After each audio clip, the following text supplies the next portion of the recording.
Welcome back, mamas. I hope you had a blessed Mother's Day weekend. Today's episode is a live excerpt from our most recent Field of Favor Lead Generation Masterclass inside of our community for faith-led women in business, where I trained on the topics Finding Your Field of Favor and today's episode topic, Passive versus Active Lead Generation Strategies. Are you ready to break free from the hustle and create your own business growth strategy that is not only profitable, but purposeful? Do you want to enjoy success that is sustainable? Are you tired of having to show up on social every day for hours on end, trying to grow your business on borrowed land? If this sounds like you, then listen on in, my friend, as I share how to incorporate both active and passive lead generation strategies in your business and work in those strategies consistently until you see the active-passive flip.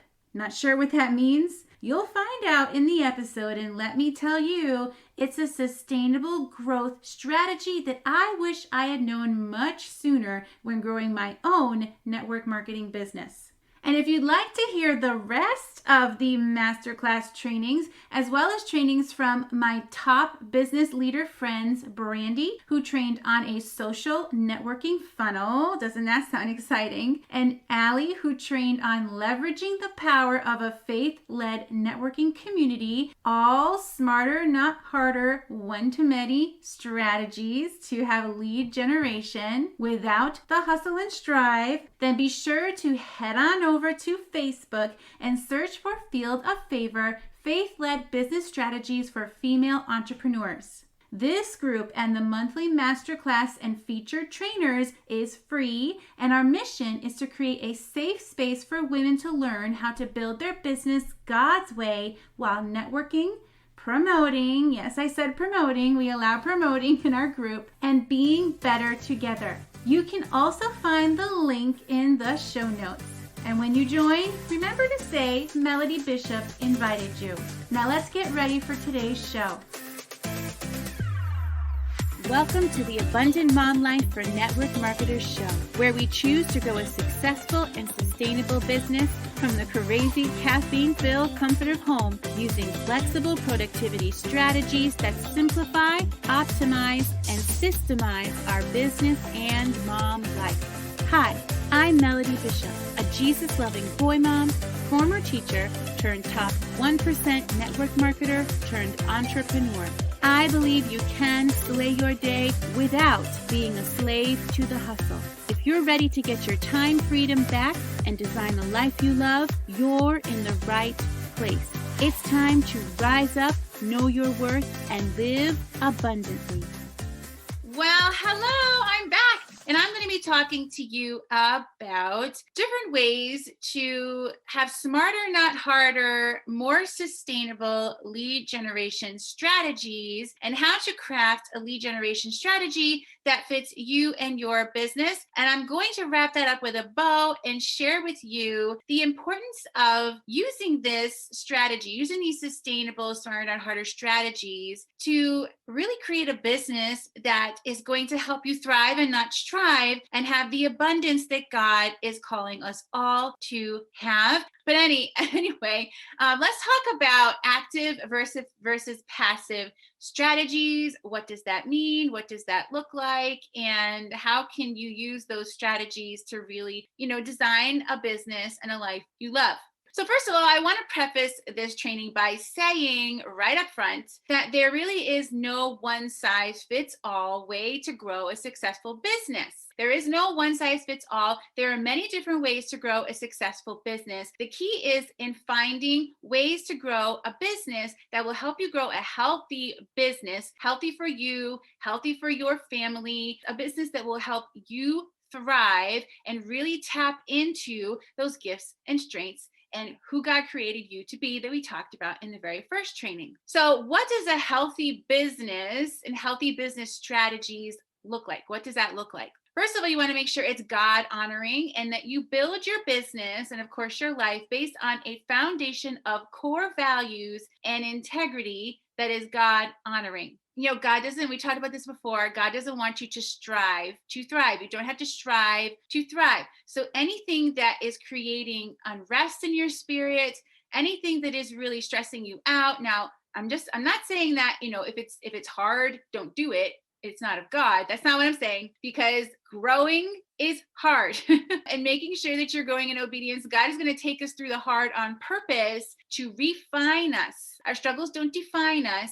They refine us. And that is part of the growth and journey of growing, is going through those growing pains. It's not going to be easy, but it can be simple, especially once you get the hang of it. And it should be something that gives you peace in your spirit, something that doesn't give you unrest in your spirit. So you want it to be sustainable. It needs to be a strategy that is going to stand the test of time and that complements your life, not a strategy that requires you to constantly be working in your business and taking time away from the other things that matter most. You have to make sure that you are staking your life in your non-negotiables: faith, family, work. Some of us also add in the home care life in there. That's another pillar. And self-care. You have to fit in all those pillars. So if you are doing something in your business and it's taking away from you showing up and being present in those other non-negotiable pillars, core pillars of your life, then you need to find a strategy that doesn't create that extra stress and doesn't take away from the other pillars of your healthy, abundant life that God calls us to live and walk out. So it should be sustainable, something that stands the test of time, and something that you can continue to do for the long haul that isn't going to lead you to hustle and burnout. If you've been hanging with me, you know that I love working hard. I'm one of the hardest working people you will ever meet, but I'm really intentional and purposeful. And I wasn't always like this, okay? I had to learn this, just like we all have to learn this, I do believe. I'm really intentional and purposeful with how I spend my time, with how I grow my business, with how I interact and engage with my relationships, etc. So God calls you to do the same thing. It's not about hustling. We can work hard and not hustle. Let me say that again. You can work hard and not hustle. It's about learning how to work smarter than the rest so you don't have to work harder than the rest, and being a good steward of your resources, your time, your energy, your emotional and mental resources, in addition to your financial resources. You want to make sure that your strategies are authentic to who you are and who God created you to be. Again, this fits in with the no one size fits all type business. Just because someone else is doing something and it's working for them doesn't mean it's going to work for you, because it might not feel authentic to you. So you have to find what works and keep what resonates with you. Test it out for a while. If it doesn't work for you, that's okay. Try something else, but don't commit to something just because someone else is doing it and they're finding success with it, because that doesn't necessarily mean it's going to work for you. It has to be authentic to who you are. You want to enjoy your business. Not everything is going to be enjoyable in your business, but you should enjoy your business. It should complement who you are. Aligned. You want to make sure your business is aligned with your goals and the life you want to create. So if you want to have more time freedom in your day, don't be subscribing to the hustle and strive mentality that says you have to work harder. It has to be aligned with the type of life you want to create. Because if what you're doing right now isn't what you want to do years from now, then don't do it. Lay the foundation and begin designing a business and a life that you love, that aligns with your goals and your dreams and the type of life that you want to have now, because you are going to need to master those strategies to get to where you want to be. And the longer you spend your time investing your time and energy and your resources, your mental, emotional, all of those things, the longer you spend your time investing all of that into strategies that are not aligned with you, not authentic, not sustainable, the more time you're taking away from mastering and growing in those areas that will grow your business, that is sustainable, that is authentic, that is aligned with you. So don't waste that time on strategies that are not going to get you to where you want to be. Because what happens at the end of that, I've seen it many times, time and time again, as a top 1% network marketer, get to the top. I see other women at the top, and they've gotten to the point where they have grown a business that they resent. And then they give up on their business because they were more focused on the success than the sustainable success. They were more focused on the success than really diving in and doing the hard work to figure out what type of business they should grow that complements their life and that is a business that God wants them to have, the kind of life that God is calling them to have, their purpose, a purposeful and productive business that is also profitable. Ooh, I'm getting all fired up. Oh my goodness.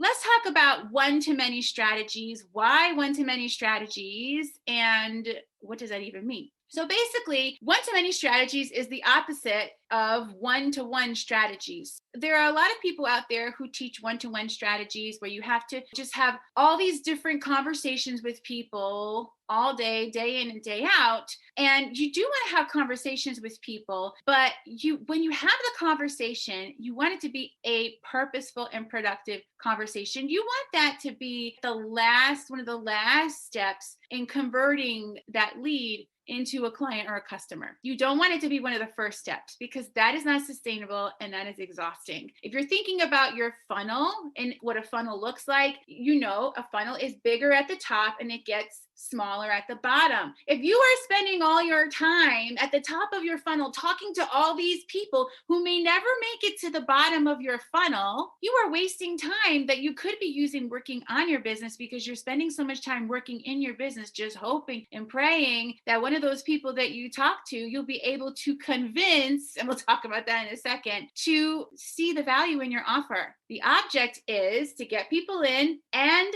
you want to weed out the people who are never going to take part in your offer, are never going to be interested in your offer, and that's okay because we're looking for our field of favor, and you only want to talk to the field of favor people who make it to the bottom of your funnel. And that way, when you have those conversations, you'll find that you're not having to convince. You're not having to spend all this time answering questions or talking about things that you've already talked about in your groups and on your platforms and in your trainings and all of that stuff. One-to-many strategies expose your value and your offer to many people at one time instead of one-to-one at a time. So that way you're hitting all the people in the funnel, but you don't have to worry about whether or not they're going to make it to the bottom because your value is touching everyone, and some will make it to the bottom of your funnel and some will not. And that is okay.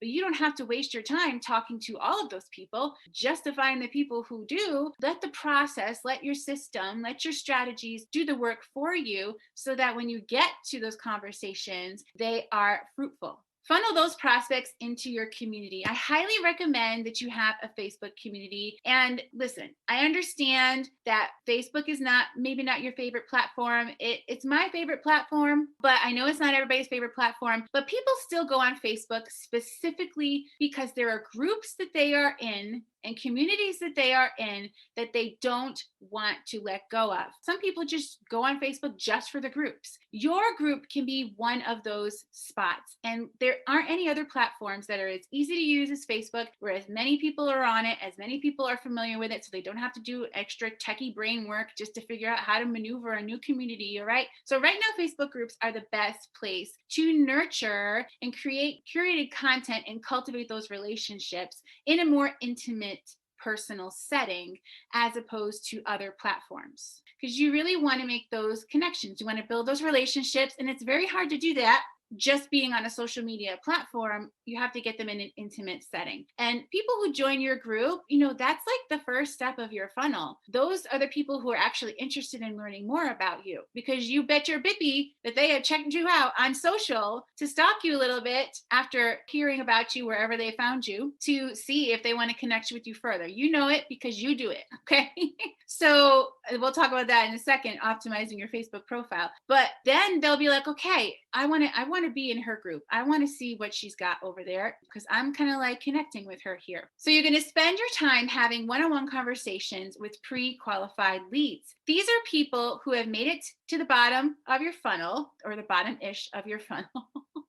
No, it's not a word, but it's okay. You know what I mean? And they've already been exposed to your content, your value. They've already gotten some small wins from you. And now they're going to raise their hand, or when you reach out to them, they'll be more ready, but they oftentimes can come to you to raise their hand to learn more, but not all the time. It just kind of depends on the person and where they're at and how much of a relationship you've built with them. And then you have those conversations, and those are pre-qualified leads. So those are quality conversations. And in those conversations, you don't have to worry about convincing them. You are simply giving them belief and confidence in themselves, showing them that you are going to walk with them and encourage them and support them, letting them know that, yes, this is meant for you and you're feeling this tug on your heart for a reason. You've reached out to me for a reason. And then helping them overcome any objections or obstacles or roadblocks that are still left to help them go from they already know that they are interested to believing that they can do it and that they can do it with you and having them become your client or your customer. Purposeful and productive. So one-to-many strategies are purposeful and productive to make the most of your time. Our time is limited and we need to be good stewards of it. So you need to make sure that your strategies are purposeful and they're productive. And they're smarter, not harder, because smarter, not harder strategies will give you sustainable success. Not just success, because you can have success with strategies that are not sustainable, with strategies that are going to make you hustle and burn out. You can, but it is not sustainable. It is not sustainable success. And if you have a team that you are growing, don't you want to model sustainable success for them as well? Otherwise, they're just going to be quitting left and right. Because yeah, they might see you having success and they model what you're doing, but then they realize, oh my gosh, this is exhausting. I don't want to keep doing this. Ain't nobody got time for this. This is not what I signed up for. So you want to model that sustainable success as well. Let's talk about active lead generation strategies that are one-to-many strategies. So these are the ones that I recommend. You can follow this funnel process using any social media platform. All right. So I want to preface that up front. So whatever your favorite social media platform is, you can replace that with the Facebook lead groups and then funnel them into your group where you can then nurture those leads. But I really love Facebook lead groups because it allows me to really be purposeful in my targeting. And it's a one-to-many strategy because it is a group filled with my target audience, with my who. So for example, in my previous company, my who were moms, work-at-home moms, who were stressed to the max and overwhelmed, but wanted to have an organized house. And they needed help in creating systems to organize their home and to teach them to their family so their family can also keep things tidy. So I would say, okay, I'm going to go see if there are any groups of moms who want organization advice or who love organization. And if there were, I would join those groups. Then you can just join groups that are organization groups. You can join groups that are mom groups. A lot of groups won't allow you to post, and that's okay because your posts are really meant for visibility. But where you're really going to make connections is in the comments of other people's posts because people ask questions. I need help with this. Can you recommend this?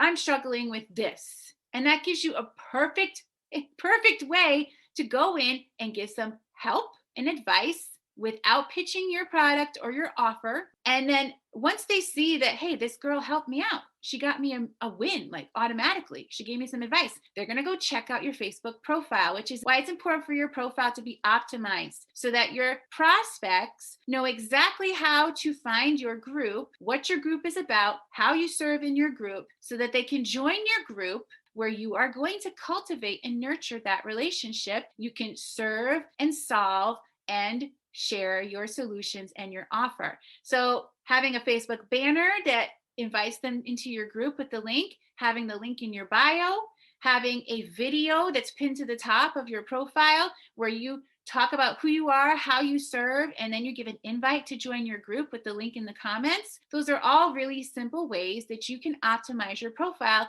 and you can do similar things on other profiles as well. The idea is you are exposing them to your value, one-to-many strategy, and you are funneling them into your group. And then you want to optimize your Facebook community, and there's lots of different ways to do that. But the main thing I'm going to touch on is obviously you want to offer value and events events like this are a great way to invite people into your group. So let's say you've been chatting with someone, just building a relationship, and you want to have a reason to get them into your group. And the best way to do that is to have some sort of a value event, like a workshop or a boot camp or a masterclass. And you can invite them to that event, that free event. And as part of the event, you're going to give them some wins, okay? Some free wins. You're going to offer them value, and then you're going to pitch your offer. You're going to share your offer. And because you have given them value in your group and in your events, you have then earned the right to share your offer. And it's not going to feel icky, and it's not going to feel spammy. And they're not going to be like, oh, here we go, because they've already gotten so much value out of it in the first place. So, and if some are, get all twisted about it, it's okay. They're not your people.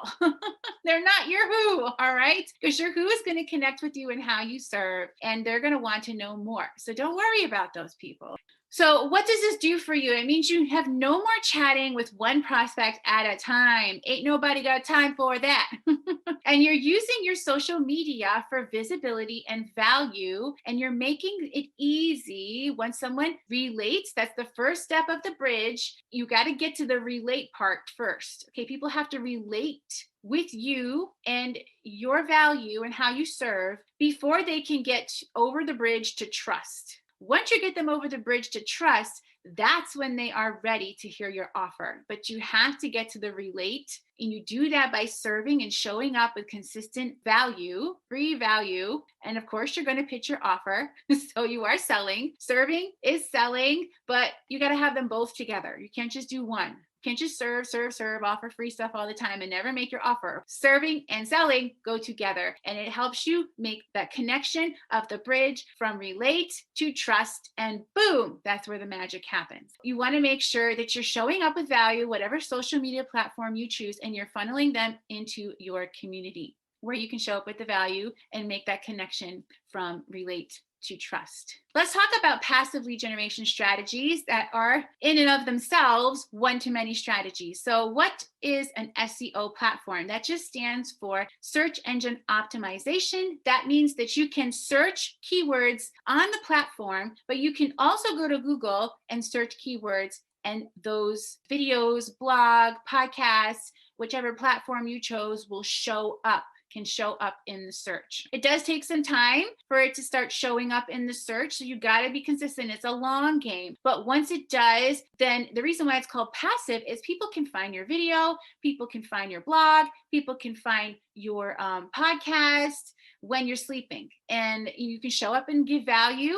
You can share your offer after you've given value with a call to action, and then you can funnel them also into your group for those who want to get to know you better and be more nurtured. So you can make those touch point connections over inside your group that you need to make before they get to the trust tier. As you know, there's usually like 8 touch points, or we can talk maybe 8 wins, 8 transformational wins that they might get from your value before they move from relate to the trust tier. Relate gets them in your group, gets them wanting to know more, and the showing up with the consistent value and giving them consistent wins gets them to the trust tier. So it grows in reach over time. These platforms grow in reach with the emphasis on the word over time. So don't get frustrated when things aren't working for you on these platforms right away. I mean, it can still work for you right away, but it is something that builds over time, because the more people who are watching it, the more subscribes you have, the more views, it bumps up your content in the search results so more people can find it. So it is a long game, but it is definitely worth it to have that passive type of income.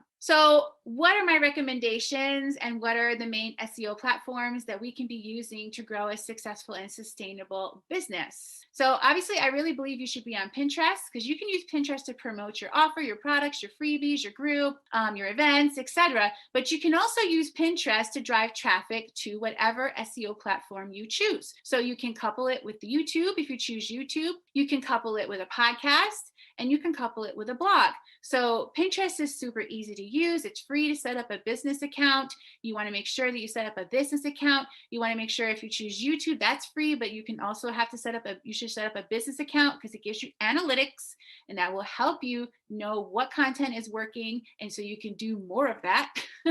And a blog, usually you have to pay for a blog. There are some free options out there, but they don't really show up in the search results that well. But you can find some platforms where you can build a blog, and it's fairly inexpensive as well. All right, so let's talk about how to create your one-to-many smarter, not harder strategy. So there are 3 things that I highly recommend that you do as a core foundation of your strategy, and that is to grow your community and email list at the same time. So as people are getting to know you and ending up in your group, you want to make sure that you are not only getting them in your group, but you're also getting them in your email, on your email list at the same time. So using the group approval questions is a great way to do that. And all you have to do is you have to just ask them, hey, this is a free thing that I'm going to send you. If you want it, drop your email. And boom, they're in your group, and you've also gotten them on your email list. And then if anything happens to your social platforms or your group or whatever, you have a way to connect and contact your people. So you're also going to ask questions that will help give you market research and know what content to create inside of your community, and also give you an into their messenger inbox where you can begin to have conversations with them, because we know conversations convert. So one of the questions I like to ask to get some market research is I simply ask, what is the biggest struggle you have in your business right now? And you can tailor that to fit you and your business. And then the other question I like to ask to help me get in their inbox is, if you could ask me one question to help grow your business, what would it be? And then I can automatically welcome them when I get in their inbox, welcome them to the community and get to know them a little bit better, and then approach later on down the line or right away, depending on what your flow is, and answer that question. Be like, hey, you asked me about this question. Let's dive into that a little bit. And then you can also direct them to something that you have on your blog or your YouTube channel or your podcast where you go in a little bit deeper to that, so that they can also be exposed to more of your content and your value over there. Repurpose your content on social media platforms. So whatever SEO platform you choose, go ahead and repurpose that on your social media platform. It's really a really easy way to repurpose that content so you get some more visibility and eyes on that content. Choose your favorite social media and SEO platform. Don't try and do all the things all at the same time. You're just going to make yourself go crazy. So choose your favorite social media platform, choose your favorite SEO platform, and go all in consistently and give it like a year at least. And then if you decide that it doesn't fit you and your business, then you can reflect and regroup and choose something different. But you've got to commit and be consistent and master it to see if it works first. Okay. Use your SEO platform as your library of content. So when you are chatting with people, whether it be on social media or in email or whatever, and they have a question, you can begin to answer their question, but don't spend so much time going into, diving in deep when you already have an episode on your podcast, or you already have a video on your channel, or you already have a blog that talks about it. Start to answer their question and then direct them over to your library of content. Give them the link to that specific episode, blog, video that touches on that and goes deeper. And then that way they're also exposed to the rest of your content over there too. And when someone really loves your content, what do? They binge it. Yes, they binge it. Use your social media platform to build relatability. That is the main purpose of social media. It's meant to be social. And when you are social on social media, the platform will reward you for being social. So they want to relate to you. And the best way to show up as your unique self is on social. And they're going to want to get to know who you are as a person and not just who you are as a business owner, because there are lots of business owners out there. They're looking for someone who can not just give them value, but also someone that they can connect with and they can relate with. They're looking for people who will get them and see them and understand what they're going through. Let's talk about the 80-20 active to passive sustainable flip. So when you first begin to grow and you don't have a following and you don't have a big audience, you are going to begin mostly using active lead generation strategies. And then you're going to sprinkle in your passive lead generation strategy. And you want to make sure you stay consistent with that. Show up for at least a year, once a week. And as your SEO platform grows, this ratio is going to flip. And you'll be spending less time in active lead generation strategies. And because your passive lead generation strategies, you'll be doing the same thing. You might bump it to twice a week instead of once a week.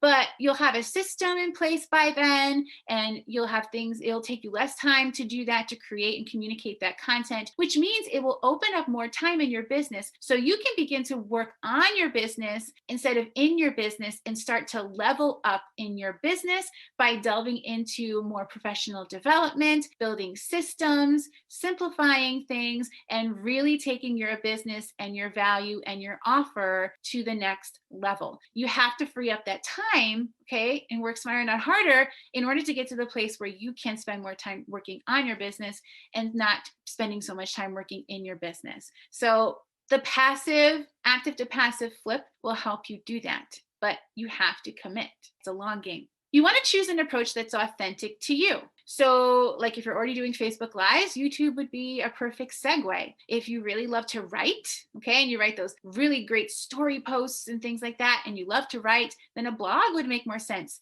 And if you don't want to show up on video because your life is crazy pants, then you can record a podcast in your jammies and nobody knows what's going on behind you, because you can pause and record, pause and record. That might be a better fit for you right now as well. So choose an approach that aligns with your core values. We've talked about that. And choose an approach that supports your purpose. I hope you found value in today's episode. And if you'd like to hear the rest of the Field of Favor Lead Generation Masterclass trainings from top business leader friends, Brandy, she trained on a social networking funnel, and my friend Allie, who trained on leveraging the power of a faith-led networking community, and my other training on finding your field of favor, be sure to head over to Facebook and search for Field of Favor Faith-Led Business Strategies for Female Entrepreneurs. This group and the monthly masterclass and feature trainers is free,